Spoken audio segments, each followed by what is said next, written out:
Assalamualaikum Sobat Football United, ringan amatiran ala gue. Setelah pertandingan seperti biasa ada konferensi pers dan seperti yang sudah juga akan gue bahas di sini konferensi pers dari Erik ten Hag.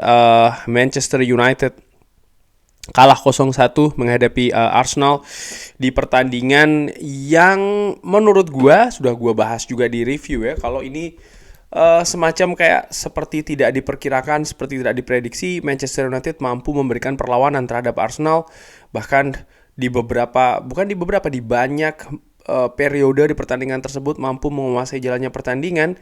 Dan gol yang tercipta pun juga berawal dari kesalahan dari pemain Manchester United. Ada kesulitan tentu saja di pertandingan tersebut, terutama untuk menciptakan peluang ya, di mana Manchester United yang tampil tanpa Bruno Fernandes menurut gue memiliki pengaruh betul di kreativitas utamanya di lini depan dari Manchester United, sehingga walaupun menguasai possession secara umum, Manchester United kesulitan untuk bisa membongkar pertahanan Arsenal yang juga menurut gue tampil bagus ya. Pasukan dari Mikel Arteta ini memang dari awal, dari starting 11 saja sudah terlihat mereka ini 1-2 tingkat ya di atas Manchester United yang skuadnya compang-camping.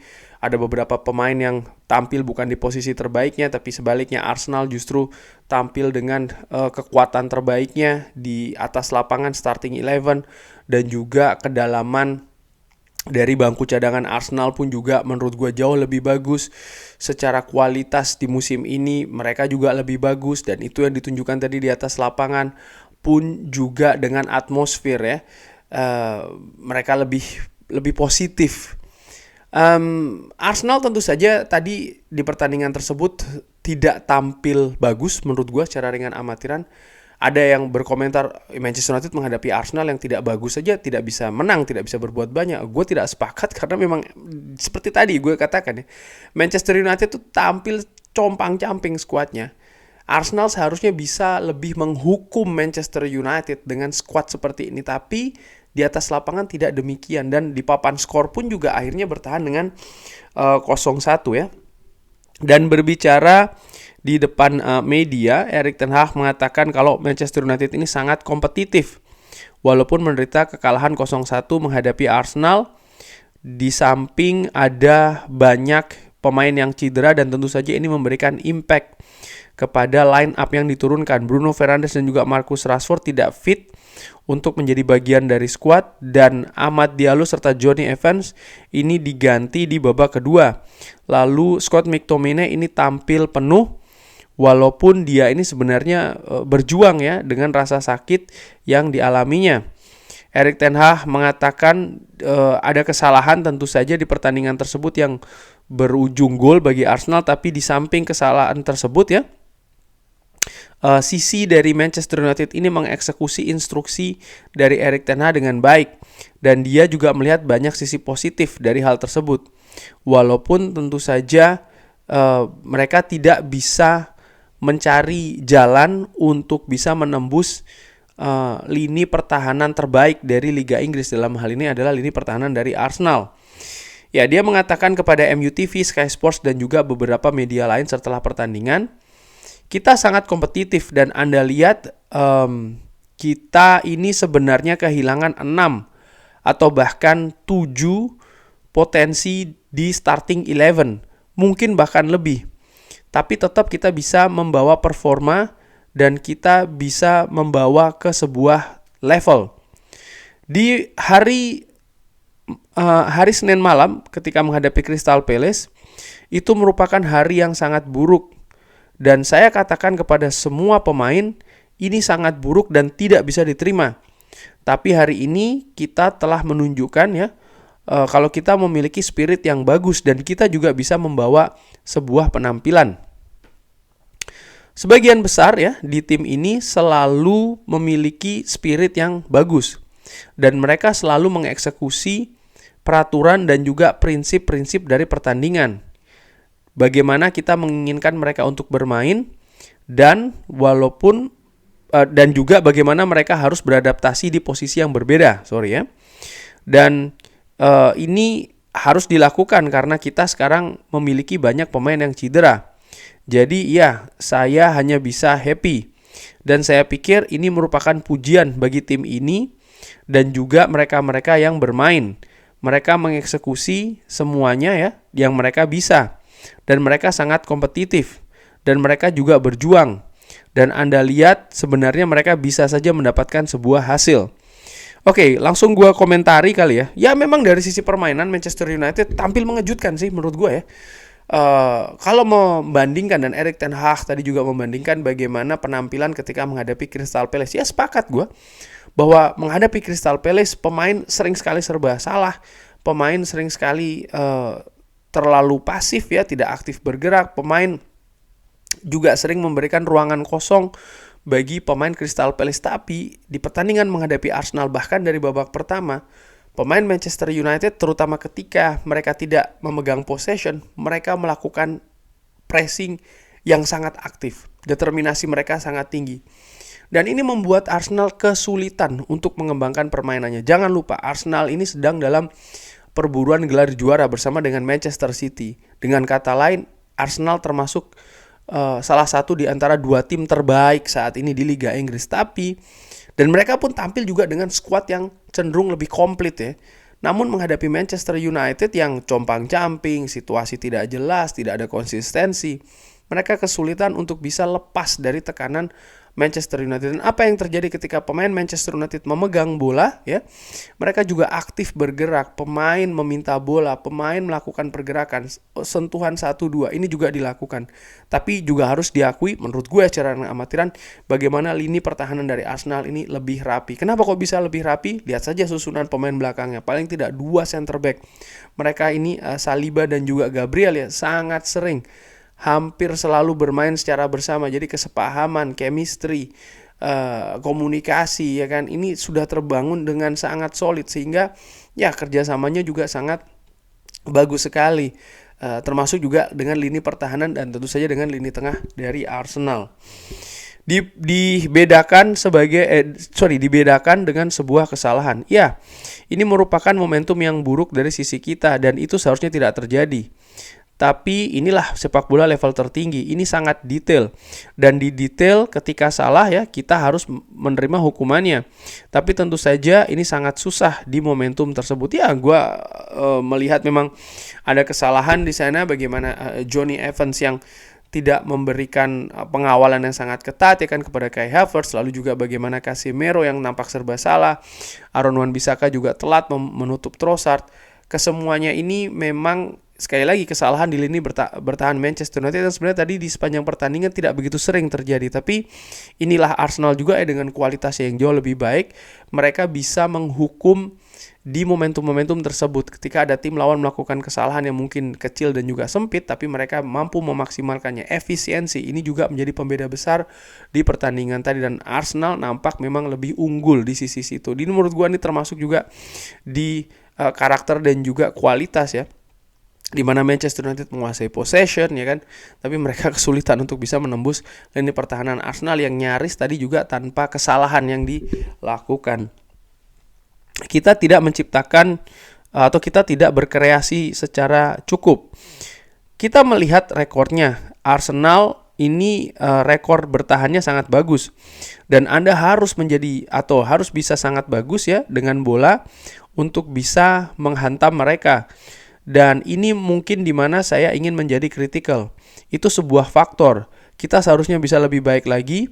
Tapi untuk pertandingan lainnya ya, saya pikir ada banyak hal bagus yang saya telah lihat. Ya sepakat tadi gue singgung juga bagaimana memang sisi kreativitas dari Manchester United ini sangat monoton di pertandingan tadi. Hampir selalu mengandalkan seorang Garnacho. Sementara inisiatif ataupun nyali dari pemain-pemain lain nampak tidak terlihat ya, artinya mereka berani melakukan dribbling atau mereka bahkan mencoba untuk shooting dari jarak jauh. Ini nyaris tidak pernah dilakukan. Pemain sering sekali ketika memegang bola ya apa yang dilakukan mereka alirkan saja tanpa keberanian untuk menusuk. Praktis tadi hanya seorang Alejandro Garnacho saja dan Alejandro Garnacho pun juga terlihat memang belum matang ya. Dia sering sekali tadi di pertandingan tersebut salah mengambil keputusan, terutama keputusan final.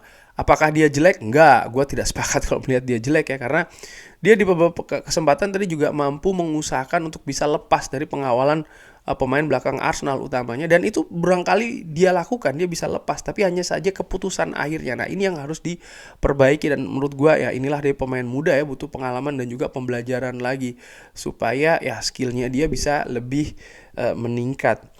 Kredit kepada fans. Saya pikir fans mengerti di mana kita saat ini, di mana klub saat ini. Kita memiliki banyak pemain cedera, khususnya di peran-peran kunci. Dan tentu saja mereka tidak mendapatkan yang mereka layak, fans. Tapi mereka mengerti hal ini. Dan inilah kenapa saya pikir mereka ada di belakang tim. Mereka melihat ya sepanjang waktu tim ini, kalau mereka ini berjuang untuk satu dan juga lainnya, dan juga memiliki spirit yang tinggi. Dan saya pikir inilah kenapa mereka bersama dengan kita. Kita adalah satu ya, kita united. Dan kita ini memiliki kaitan yang sangat kuat, dan mudah-mudahan kita bisa membayar kembali mereka di masa depan. Ya, gue juga tadi melihat rame kan di sosial media dimanapun, pelatih dipecat saja di ini dan begitu. Tapi tadi di Old Trafford nyaris tidak pernah ada perkataan pelatih dipecat dan lain-lain. Dan memang sesuai dengan pengalaman gue duduk di Old Trafford, mereka sangat positif dari waktu ke waktu kepada manajer ataupun pelatih Manchester United. Bukan hanya Erik ten Hag, tapi juga di periode-periode sebelumnya. Dan menurut gue ya mereka pun juga selalu terus melakukan hal tersebut. Artinya kritik itu mereka sampaikan, tapi mereka tidak sampai melewati batas dari kritikan tersebut. Dan ini sering sekali tidak bisa dibedakan ya bagi fans, mana itu kritik, mana itu serangan, katakanlah demikian. Ini sering sekali garis tengahnya ini diblurkan ya, dihambarkan seperti itu saja. Dan menurut gue jelas tidak seperti itu, karena ini merupakan dua hal yang sangat berbeda sebenarnya. Disinggung juga mengenai cedera yang mempengaruhi kita. Saya tidak tahu di mana harus berada ya ketika kita memiliki pemain semuanya siap. Tapi tentu saja ada beberapa pemain yang tersedia, dan itu bisa saja membuat kita mendapatkan poin yang lebih. Tentu saja ketika Anda memiliki konsistensi khususnya di lini belakang, karena ya sekarang kita kebobolan banyak kesempatan dan juga banyak gol. Tapi tahun lalu kita ini memiliki tim dengan clean sheet yang banyak di Premier League. Semua manajer ya, atau manajer manapun tentu saja bisa melakukan hal yang lebih baik lagi. Tapi sekarang ini setelah 2 tahun di sini, saya hanya memiliki 1 kali kesempatan ketika saya memiliki squad yang komplit. Anda tidak bisa mendapatkan progres dari sebuah tim ketika khususnya di area-area kunci ya, ini tidak tersedia. Ini seperti berenang dengan tangan Anda di belakang. Ketika Anda ingin memunculkan kepala Anda ke permukaan air ya. Dan ini yang sekarang kita berusaha untuk lakukan. Tapi walaupun demikian, kita masih tetap berada di sebuah final. Dan ini bagus, tapi tentu saja Anda menginginkan sebuah tim dengan sebuah progres. Dan untuk itu kita membutuhkan pemain-pemain yang fit. Anda melihat dengan musuh kita hari ini, lawan kita hari ini ya, yang hanya kehilangan 1 pemain. Sementara kita memiliki banyak pemain yang tidak tersedia. Ya, menurut gua sangat masuk akal ketika memang banyak pemain yang cedera. Ini tentu saja memberikan kesulitan ya kepada sebuah tim. Ada sebuah komentar gue baca di live commentary yang membandingkan situasi Sir Alex Ferguson ketika menghadapi Arsenal, di mana cederanya pada saat itu cukup banyak tapi tetap bisa meraih kemenangan. Dan menurut gue ini tidak apple to apple. Bisa dilihat bagaimana Sir Alex Ferguson setelah berapa tahun di Manchester United menghadapi situasi seperti itu. Tentu saja ini tidak apple to apple. Kenapa? Karena sistem dari Sir Alex Ferguson sudah tertancap sangat dalam, fondasi juga sudah terbangun sangat dalam, pemain sudah sangat mengerti Sir Alex. Dan ya man to man manajemennya juga sudah sangat terpatri dengan rapi di Manchester United. Dan ini semua karena memang Sir Alex Ferguson memiliki support dan juga waktu yang cukup panjang pada saat itu. Sampailah pada titik di mana pemain cedera, mereka harus menghadapi Arsenal, dan akhirnya Sir Alex Ferguson dengan pemain seadanya pada saat itu bisa menang. Nah, ini kan juga terjadi pada Jurgen Klopp contohnya, musim lalu banyak cedera di skuad Liverpool, tapi dia tetap bisa membawa Liverpool ini finish di peringkat yang bagus. Kenapa bisa demikian? Karena fundamental sistem permainan, gaya ya, dan juga bagaimana kesepahaman dengan para skuadnya, para pemainnya ini sudah terbangun dengan bagus. Salah satu faktor utama kenapa ini bisa terjadi adalah waktu yang didapatkan baik itu oleh Jurgen Klopp maupun juga tadi gue katakan dengan Sir Alex Ferguson, dan ini merupakan salah satu faktor pembeda dengan Manchester United saat ini ya, dimana ya manajer baru memasuki musim keduanya, belum ada kesepahaman yang terjalin dengan sangat solid ya dengan skuadnya. Mungkin bongkar pasang pun juga masih akan terus dilakukan, sehingga ya kesulitan-kesulitan tersebutlah yang membuat Manchester United saat ini ada di posisi yang kurang bagus di musim ini. Kurang lebih demikian. Seperti biasa, ada saran, komentar, apapun itu sampaikan secara sopan. Terima kasih sudah menyaksikan. Jangan lupa like, subscribe. Wassalamualaikum warahmatullahi wabarakatuh. Thank you.